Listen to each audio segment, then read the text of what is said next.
mao ni diri sa amon, diri sa bukid. Pasari-saring mabatian mo nga mga huni ng sapat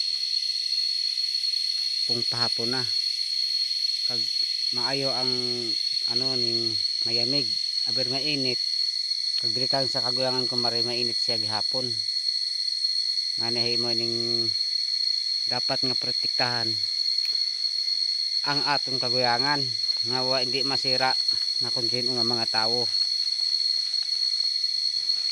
Kaya nato nakikita ang view nga maayo ang mga lugar kung sa diin nakikita natin maayo nga siroon. Pag inihay nasira ng iba nga tao, wala na kita'y mapasilungan, puro na mainit. Dapat hay atong gining protektahan ang atong kaguyangan, ang atong kabukiran. Ngoy iba nga makasira nga tawo, kita mismo ang magprotekta nga gay makabulig sa aton nga hindi masira ang aton diri bukid. Kayo ayo ng aton lugar tapos siraon lang ng ibang tawo, ay paano na ang aton mga unga sa uli nga panahon kang aton mga apo kung inihay masira na. Wa na sinay makikita nga mga maayo nga lugar, mga dagko nga kahoy. Ngani ang aton di gina pangakabay pa nga hindi ang pagsiraon ng aton bukid kay para maabutan pa ng atong mga apo sa ulihing panahon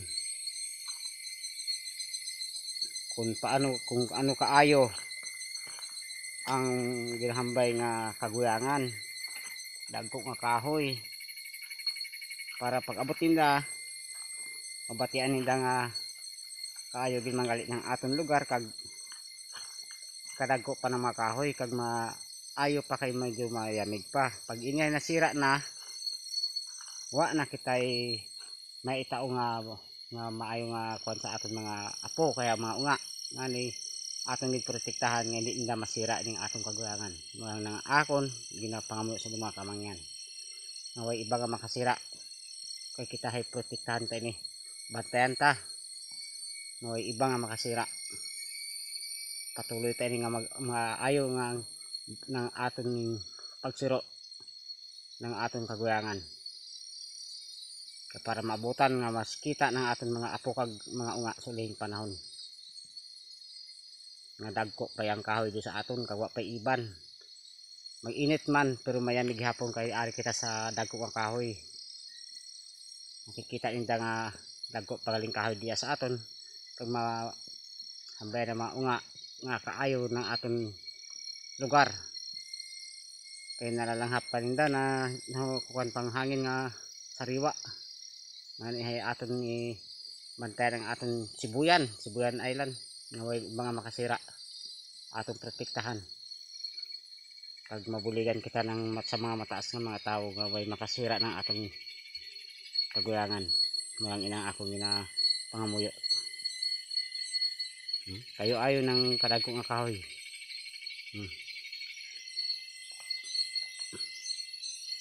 Aton gid ni protektahan kay agud maabutan pa ng aton mga apo kag mga unga.